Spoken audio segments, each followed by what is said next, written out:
Hey, what's up, guys? I just got off work and we're gonna be talking on some pretty touchy subjects. So I'm actually gonna change this live to trigger warning because we're gonna be talking about some pretty serious subjects today. Let me just change the name.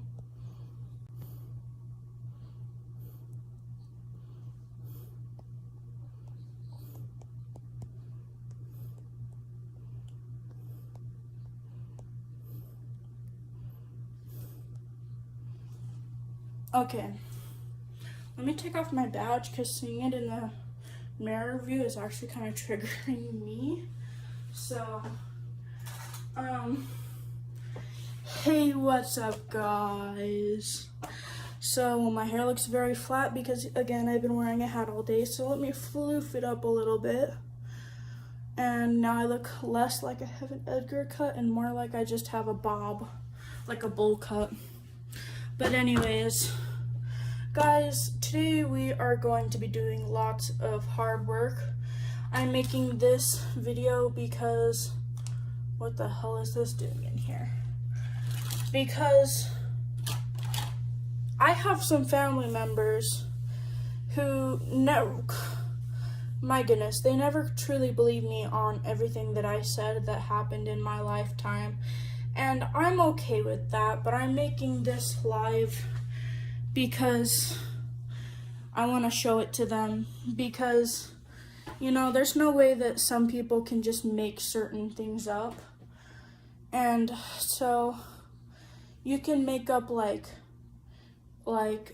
fantasies, yeah, but like with sexual assault, how do you make up that stuff? So as you guys can see, this is already a very triggering subject. So if you guys feel uncomfortable with it, go ahead and, say your piece. Or you can just, not be here. But, hello, LP Chester. But growing up as a child in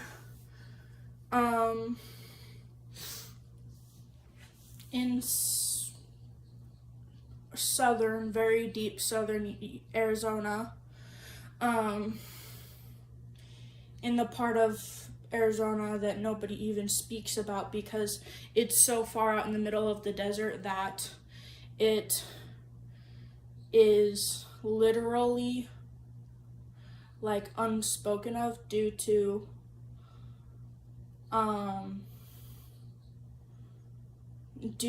how close to the Mexican border and the drug cartel that it's close to. So let me just explain this to you guys. When I was born 5 weeks early. Because my mom was a severe drug addict and she was very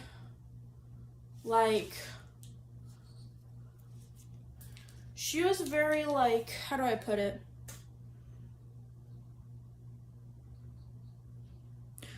Yeah, that's what my viewer says too, LP Chester.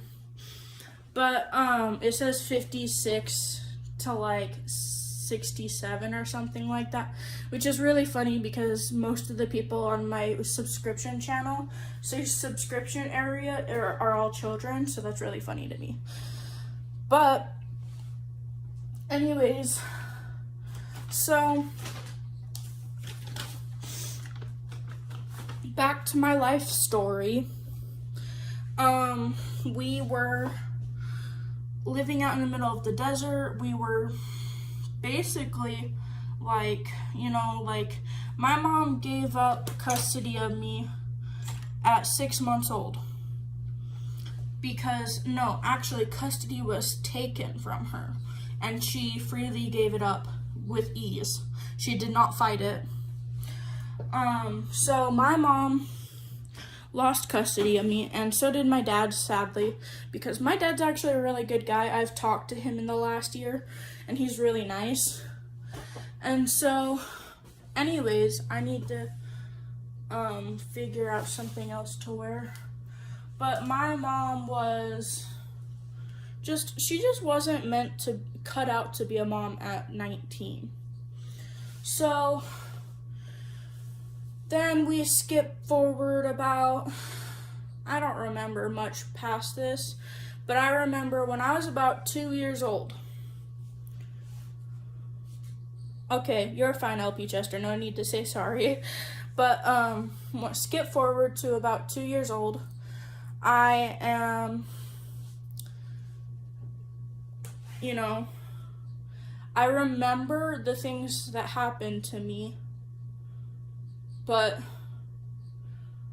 I don't remember who it was, is the thing. So, but I'm fairly positive of who this person was. But when I was 2 years old, somebody was sexually molesting me. And I'm pretty certain it was either my grandmother or my grandfather. One of the two. It could have been my grandmother because she has said before that her childhood turned her into a predator, a child predator, and that because she was sexually assaulted as well. And my grandfather was also sexually assaulted by his father, and that but then the thing that makes me think it was my grandfather was because he also ended up sexually assaulting me when I was 14, and I will get into that. But that's my earliest memories, is being like sexually assaulted. So then we head to and this was about when I was 2 years old that the sexual assault stopped, but I remembered it till I was about probably about 5 years old, I want to say, because when I remember I was in first grade, and I'd go and I'd sit in the bathroom for like maybe an hour, maybe 2 hours, just like, this is gonna sound really weird and not a lot of kids do it, but there's this thing that kids do where they will, once they get a little older, their body starts to change and they go through puberty and whatnot.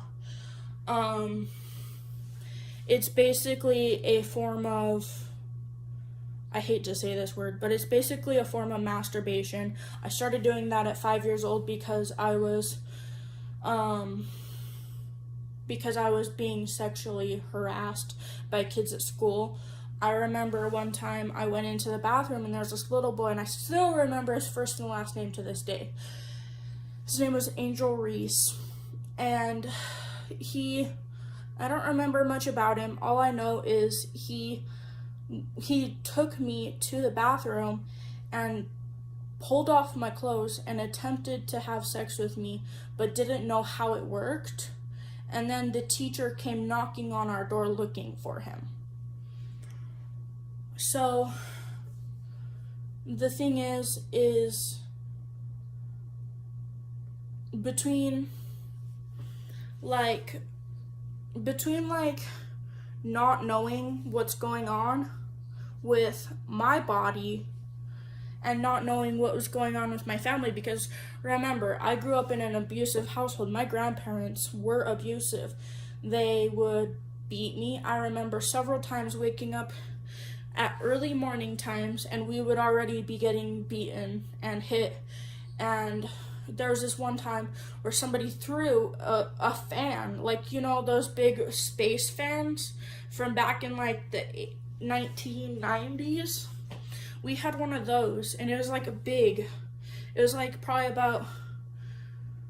about 2 feet by 2 feet in circumference. Or is that diameter? I don't remember. But I remember this way it was 2 feet, and this way it was 2 feet. So all the way around it was probably about 4 to 6 feet. But anyways, it was huge. It was a huge fan, and somebody threw it, and it landed on me while I was sleeping. Mind you, I was 5 to 6 years old, so I was probably like, I was a tall kid, so I was probably like maybe like 2 to 4 feet at the time, maybe 5 feet. No, not 5 feet, but 2 to 4 feet. Pretty tall. I was pretty tall. And this was back when I was like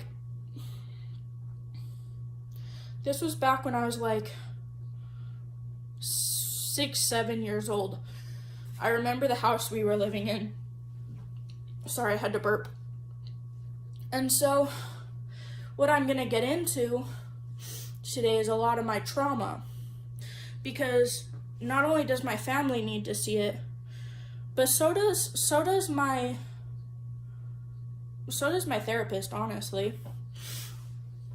So anyways, I wake up and I have to get ready for school, but I'm sitting there trying not to cry because my grandma's sitting there yelling at me because I wasn't awake on time, because I was trying not to get into their conversation, because if I got into the fight, who knows what was going to happen to me.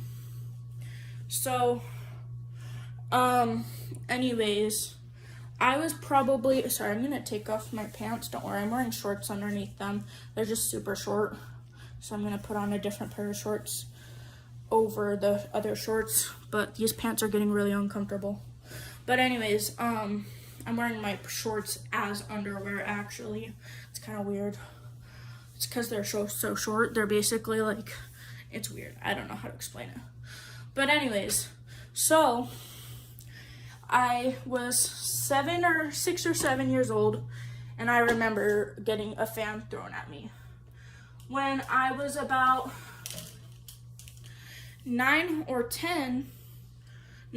6 or 7, was when my Aunt Sandy, you guys don't know her. She's never been on my lives or in any of my videos, and I've never really talked about her much. But she moved out of the house and went to live with my grandmother's mother, because quite frankly, my grandmother's mother was a lot nicer to live with than my grandmother, because for one thing, she couldn't hit anybody because she was too weak and too frail. So if she did hit somebody, she was probably going to break her wrist or something. And not only that, she doesn't hit people. Like, if she does, it's for a really good reason. And then her husband was also the nicest guy on the planet. He was so nice. Like, he's still alive, too. I just don't know where he's at, and I don't remember much of him. I only remember the bad times because when you're in a situation where you're going through a lot of harsh stuff, you only remember the bad times.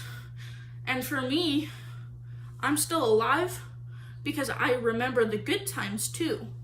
And that's the only good part. So when I was about, 6, we moved from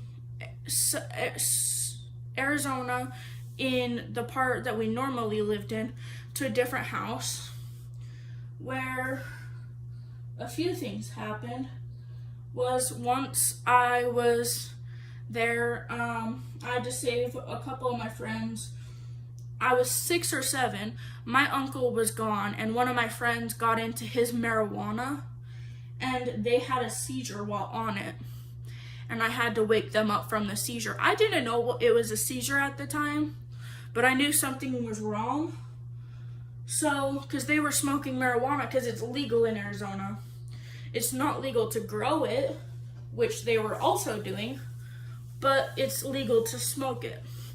So, my friend ends up having the genetic disorder to be able to have, not drug-induced, because marijuana is not technically a drug, but substance-induced seizures, basically a form of epilepsy, essentially. So, my friend goes into a seizure when I'm like 6 or 7, and I'm sitting there shaking them, waking them up. I knew what was going on barely, and my uncle came in, had to roll my friend on his side. I don't even think my uncle remembers this because my uncle was high at the time. My friend had to be rolled on his side because he was having a grand mal seizure. I'm talking, his teeth were clicking because they were grinding so hard. His eyes were completely rolled back into his head, and his face was pale. So I'm sitting there shaking my friend while my uncle's like rolling him onto his side. My uncle is pulling all the weed out of his mouth because he ate so much. And then what else? And then like we literally like had to rush him to the hospital as soon as he woke up. The ambulance was already on its way when he woke up.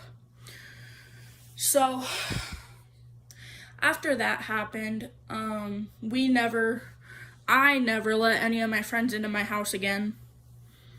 I wouldn't let them because my uncle smoking his weed was too scary for me. I don't even think anybody remembers this because me and my uncle were the only people home. My uncle Alex. And literally like my friend's parents might remember it, but I don't think anybody else does. Literally, like my friend probably might not even remember it because he literally had a seizure. And seizures affect your memory. So, I went and was looking for something. I don't remember what it was. I think it was a Q-tip. I was looking for a Q-tip because I needed to clean my ears for some stupid reason. I don't remember what the reason was. I guess I just had an itch in my ear or something. This was like a week later. And I reach inside the pink glass shell that my grandma had in the bathroom for decoration. And I found a little bag about, the sandwich bags about this big. And it was covered in toilet paper. And I was like, that's odd. Why is there a glass or a rolled up toilet paper in the thing? And I felt it, and it felt kind of like it had something in it. So I opened it, and I found a meth pipe. I did not know it was a meth pipe because I was 8 years old. But I remember that my grandmother came in, and she was like, Serena, where'd you get that? And I said, I just found it.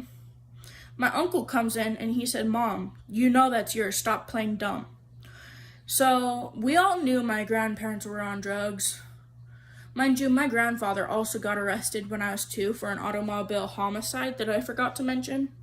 So my grandfather was not in the house. My grandmother was in the house, however, and she was taking care of me because he was in prison. So she was left as the only other adult who was able to take care of me at the time. Otherwise, I'd be in the state's custody or somewhere dead because my mom got a hold of me. So anyways, let's see. 2000 and I think this was 12 to 14. I was 8 years old still, and we were living in Utah. So wait, no, this was when I was 7 when I found the meth pipe. 8 years old, I was living in Utah, and I was with some friends, and of course we were all hanging out. This one girl decided to pretend to be weird, I guess. Not pretend, but she was being weird. She was pretending to be a horse, and she was humping the back of me.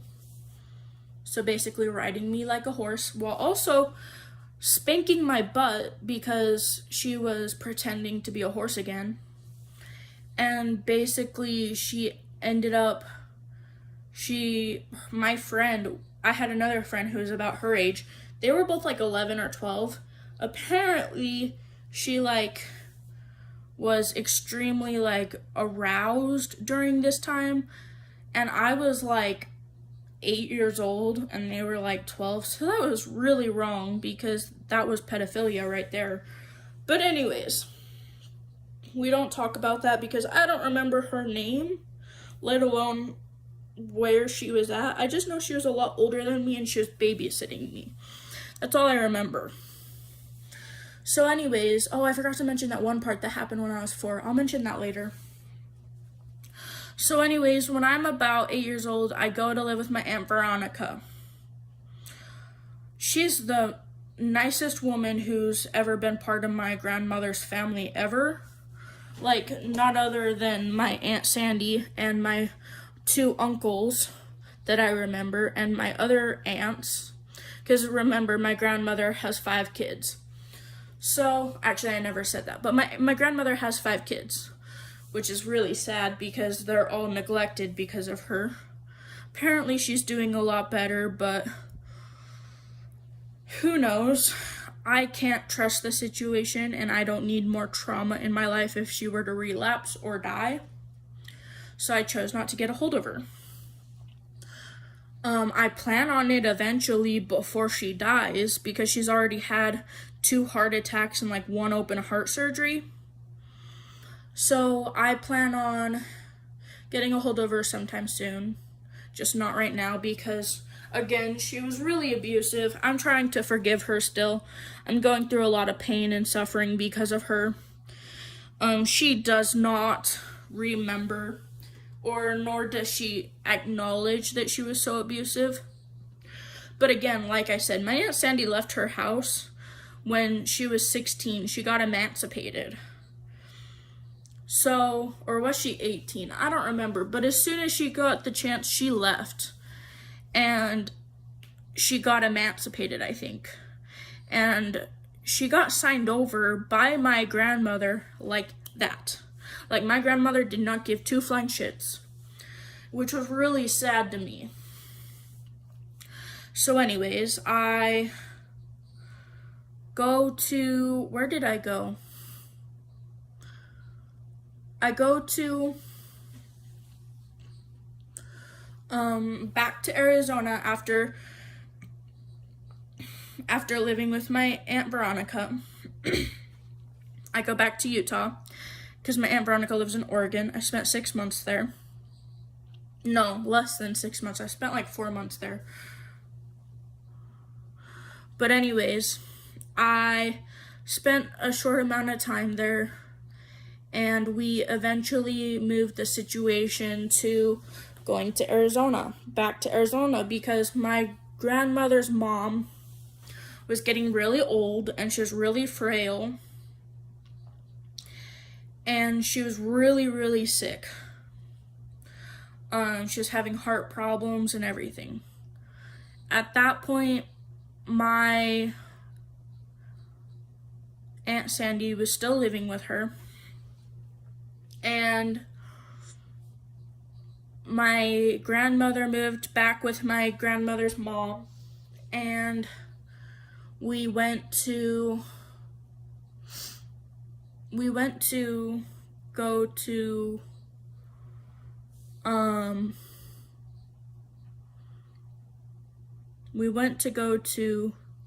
where was it? Her house. And this was back to the same school where the kids, when I was at the beginning of my childhood, when I was 5 or 6 years old, the ones that were molesting me in the bathroom,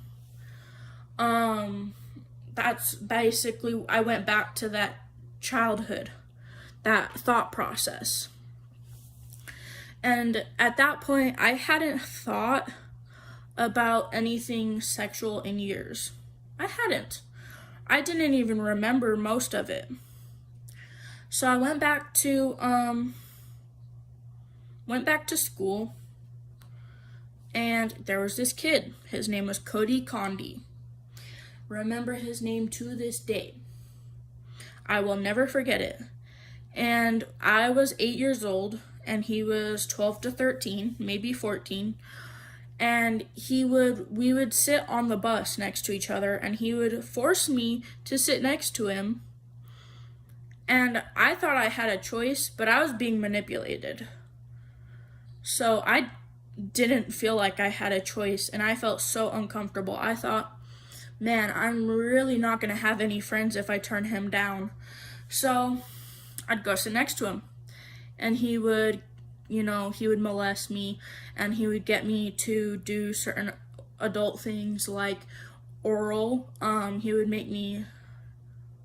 would literally pull down the front of his shorts on the bus in front of other kids, and he would make sure that nobody sat on the aisle across from us, and he would basically make me do oral on him. I never wanted to give him head, but I did.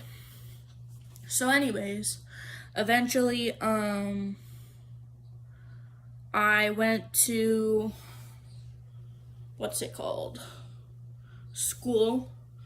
And then like a year after I went back to that school, I had to go live with my mom. My mom came back from wherever she came from, and it was a very scary time.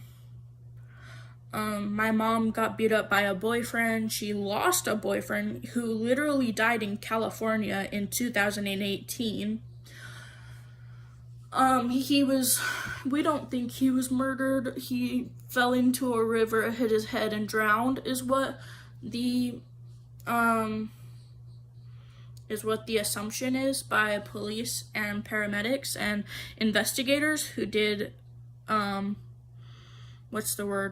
anthropology or anthropology. I don't know how to say it. I think it's anthropology or anthropology. I don't remember what it is, but I think it's anthro something. Anyways, so he dies, and then my mom, basically, she goes crazy. She loses her memory and tries to get back in touch with an old abusive ex while she's taking care of me. And it turns out he was also a rapist. I hate to say that word, but it's true. He did it to his children. He did it to other women. He did it to his wife, who didn't even want to be his wife. She only married him because she was pregnant with his child, and she dated him for a short amount of time, and then they got married, and then she divorced him once her kids were adults. So anyways, my mom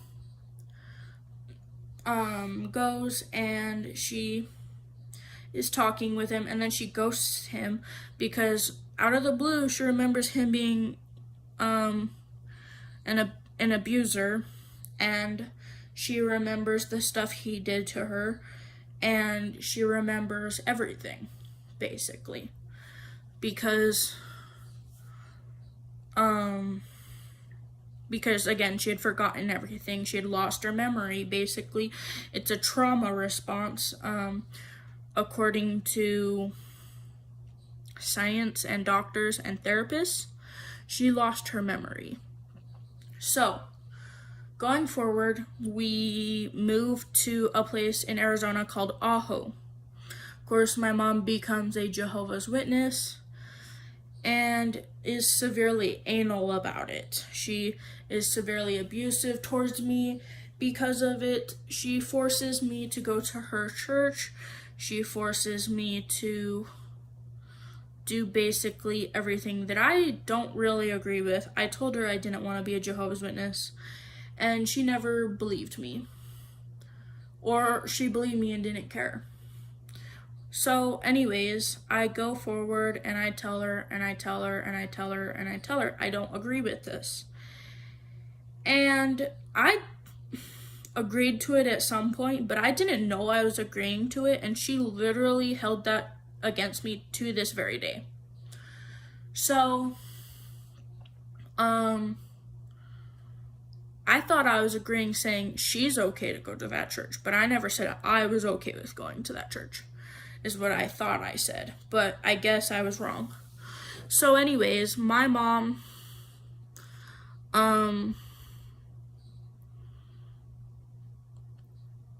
and then we moved to Utah because 2 years before this time, I'm 10 at this time, or 11. I think I was 11. We moved to Utah because when I was 9 years old, my grandfather got out of prison. No, I was 8, but I remember when I was 9 years old, my grandfather got out of prison. I remember going to his house, and we went there and we stayed there for 2 months while he was molesting me. And then my mom and I leave because they got into a huge, and I'm talking huge, fight where he literally got physical with her and nobody could prove it. And then I have to go back to his house and stay there alone. I go there for about 2 years, and he's molesting me in my sleep while I'm fighting him, while I'm half conscious, and I'm pushing away from him.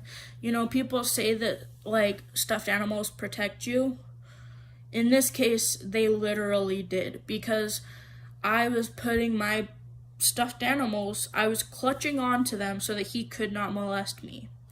Literally, I would keep the stuffed animals between my legs so that he couldn't touch my butt or anywhere in between.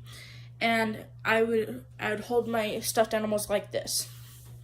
And it just helped me sleep. And I slept in a fetal position every single night because he would either come see me in the middle of the night after he was done smoking his cigarettes at 10 o'clock at night, or he would go and be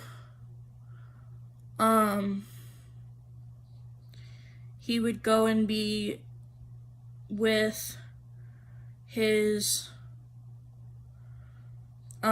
he'd be going to work, and he'd wake up at 6 o'clock in the morning and wake me up by molesting me. So by the time I was 14, I remember him being severely inappropriate with me. When I was 14, on my 14th birthday, no, that's not 14. That was like 12 or 13, because 14 was when I left. Okay, so when I was 12 was when he started being more like pursuing as far as the sexual stuff goes. So I remember he was, touching me more and being more aggressive with it, was pulling the stuffed animals away from me because I wasn't strong enough to stop him. And so eventually it got to the point where I would literally yell saying, "Get away from me because I'm trying to sleep." And he would say, "Be quiet," he'd go shh, so that he could keep me quiet, because if I woke up his wife, he was screwed, because technically she was already jealous of me. She didn't know why she was jealous, but she was, because she got to spend less time with him than I did. And the only reason he spent time with me was so he could molest me. So by the time I was 12, he was being pretty inappropriate, When I was 13, around my 13th birthday, this was right after I turned 13, it was the 18th of August, actually. I remember going and running away. So I ran away in July. So the 18th of August, for my birthday, he takes me up camping. I remember this. It was August 18th, 2018 or 2019. I remember it because it was 1818. And he took me up camping, and he basically sexually assaulted me, but not molesting. It was way worse. It was actual, sexual intercourse. and I was like 12 or 13. But mind you, I've always been taller than most kids. I'm 5'7" now, and I was 5'5" back then. So I've always been bigger. I've always been taller. I've always been capable of doing adult things before I was supposed to be able to. So when I was about 14, I stopped living with my grandfather. We got him arrested for child abuse. I don't think he ever got charges for sexual assault, because I did drop the charges because I felt really uncomfortable with the idea of it. I didn't want to go up on stage and basically testify every last detail of what happened to me after I had already done a rape kit. Like, the rape kit should have been enough. And it wasn't. And I didn't want to testify saying, hey, this man is a rapist, you know? So I went to,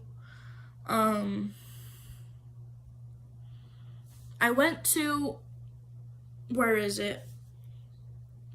Live with my mom. At this point, she was sober, and my grandfather was abusive, and my mom was sober for 2 years. By the time I left her house, mind you, she was abusive still. And there's proof of that to this day. Recently, my aunt was able to clarify that she was abusive. I never actually thought she was abusive because she was really good at concealing it. Like, she made everything seem like it was all my fault. And so I always thought that I was not being abused, that I was just getting what I deserved. Until about 2 weeks ago, my aunt came to me and told me she had child abuse charges against me. And that confuses me. So I don't know how it happened. I don't know why it happened, because my mom, she only did something to me once, and all she did was pull my hair. So maybe that was it, or maybe it was the fact that we always were screaming at each other, and so it was like, basically like, we were screaming at each other around other children. Hi, Stanley. So it was basically like,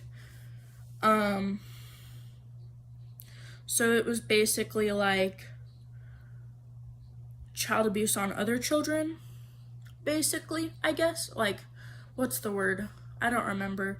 Stanley, just so you know, this is a very triggering topic, so if you're already prepared, go ahead and watch this, but I'm just letting you know so that you don't have to feel triggered if you're not wanting to. I have been very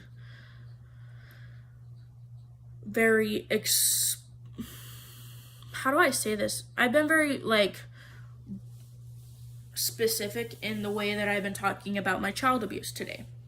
So anyways, my childhood trauma. So anyways, I went to live with my mom, and then she put me in the state's custody because apparently to her it was because I was having too many, I guess she said I was having too many suicide attempts. To me, most of those suicide attempts were her telling me I was suicidal and then me believing her. And then towards the end, I started self-harming more because she was threatening that I was going to go into the state's custody if I didn't stop arguing with her and stop doing stuff that I wasn't supposed to be doing. So she eventually put me in the state's custody. Most of my suicide attempts, I've only had maybe 3 in the last 4 years, maybe 5 years, and all the other ones were basically not even like my fault, in my opinion, because not only was I being severely abused, I was also not being supported in the LGBTQ plus community. I was being manipulated by my mother. People tried getting my mother off my phone contact list because she kept telling me that I needed to go and tell them that what was wrong with me, that I was actually suicidal. And I was never suicidal. I never felt suicidal. I felt depressed, but I was never truly suicidal. And so I would go and do certain things. Like, I have scars on my legs from where I would cut. And to be honest, that was me. Like, I was depressed. How do you not cut when you're depressed? So I was really depressed. And by the time I was, 17, I moved into a place called Redhead Supports after going to the state hospital because, again, my mom basically tricked the state into thinking I was severely suicidal. And then once I turned 17 or 18, I had my first real suicide attempt where I was severely depressed, and it was mainly because I left the state hospital. I was 18, and I met a boy when I was like 16. Sorry, I haven't talked about him in a really long time.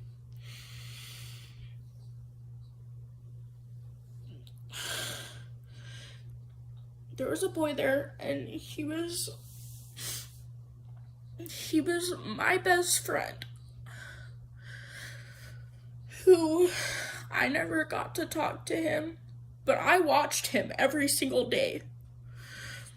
I watched him because I had a massive crush on him, and to this day I still remember him, and I really loved him. But nothing could have ever happened because he was 15 and he was 16 whenever I was turning 18. So it was extremely wrong. So I left without getting any contact information from him, and I haven't looked him up in years, even though I know he's 18. But, I'm sorry. He's just my favorite person, and I have dreams about him still, and I don't know why, and it really bothers me because he was really important to me. I have dreams that I'm in the state hospital still. So anyways, I'm just checking to make sure my phone is charging. So anyways, I'm out of the state hospital now, and I had my first suicide attempt whenever I was 17 because I fell in love with someone and I couldn't see them anymore, and it was stupid and I shouldn't have done it, but that was my first suicide attempt, and I haven't had one since. I've had situations where I was suicidal because I remembered him and where I needed to go back to the hospital, but it hasn't happened ever again. Like, I haven't had another suicide attempt since then. And I made a promise that I wouldn't because eventually I'll be able to get a hold of him, or at least I pray I will.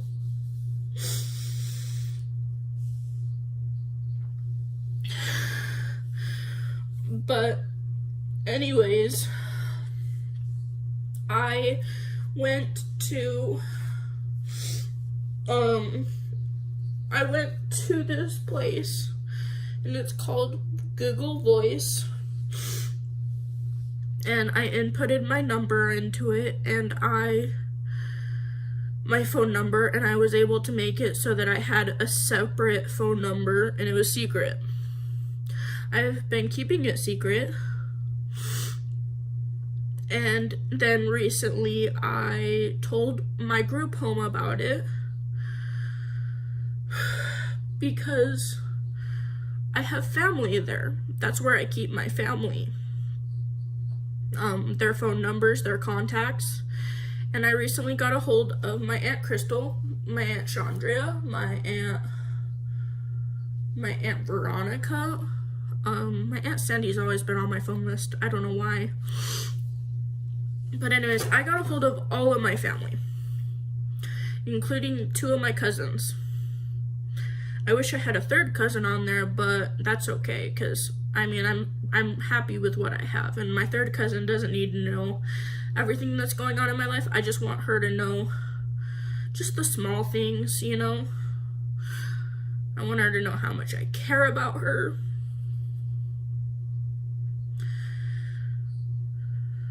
And how much she is loved. So, basically,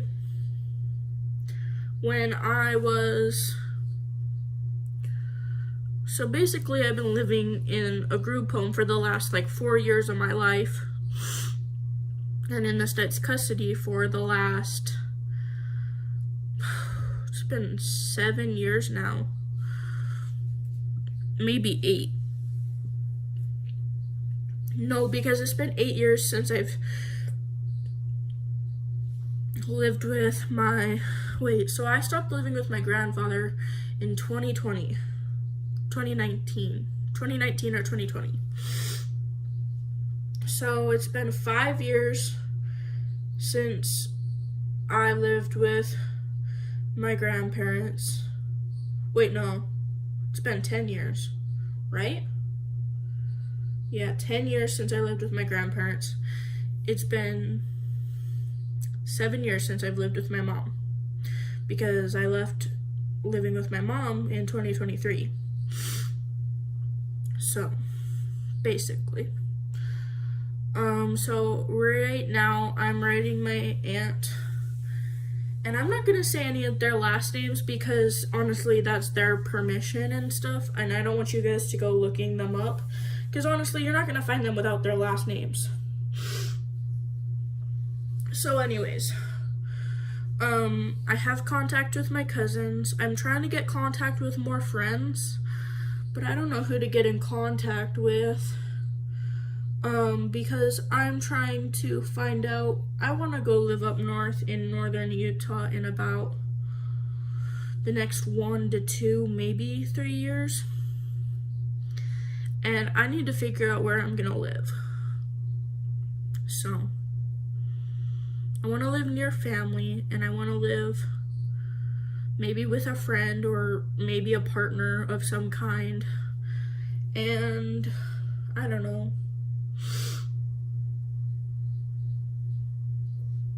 I don't know who else. My Aunt Chandria, when I was 16, she said she wanted to be that person to hook me up with somebody, and I was like, man, that's really nice of you, but I don't think you're gonna be able to find someone who's gonna like me, because you have to find a pansexual man or woman in the state of Utah. That's almost impossible, especially the man part, because I prefer men over women for my sexuality, but I mean, I'm okay with women, I just prefer men. Even if they were to be trans, I don't care, because I'm pansexual myself, but yeah, maybe even a trans boy. That's probably honestly what I would prefer, because trans boys are more likely to be pansexual than actual men. And then, what else? So that's my life right now. I'm honestly still trying to look up this friend from the state hospital. I can't find them for the life of me. They've gone completely off all social media. I don't know why. It makes me worried for them. But I know it's okay, because they've always been that type of person to stay safe until the last year of them being in the Utah State Hospital. So who knows? And then I am looking for more friends. I'm gonna send this live to my aunt so that I can show her everything, because nobody can just make up half the shit I made up. And I know she doesn't believe everything I'm gonna say, and I know that, but I can't not at least tell my story, because I can't handle, I don't know, I just can't handle it, like, because I did everything I was supposed to do. And so I don't know why they don't believe me when I say that I was actually hurt by my grandfather, or they say he wasn't capable of it. And I believe that that's a possibility, but the fact that he actually did it shows that he was capable of it, so it worries me.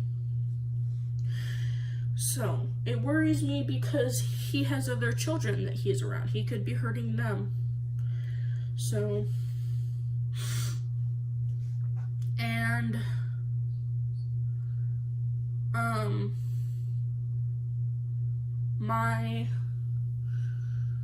what else? I don't know. That's basically my story, though. I'm literally writing my aunt right now because, you know, I have 2 aunts, and, like, literally, they're the only 2 people that have literally, maybe 3 or 4 people, but, like, there's not very many people in my life right now that have ever been there for me, I mean. And the fact that they were really means a lot to me. But I also have to ask them for help and advice, because I need help getting a partner or some sort of roommate. I would prefer a partner because, you know, like, I'm, you know, at that age where I need to start looking, but yeah. So, I don't know, maybe I'll call them today. Anyways, I'm gonna end this live because I'm getting really emotional and I need to write my aunt because she helps me. So, anyways, bye.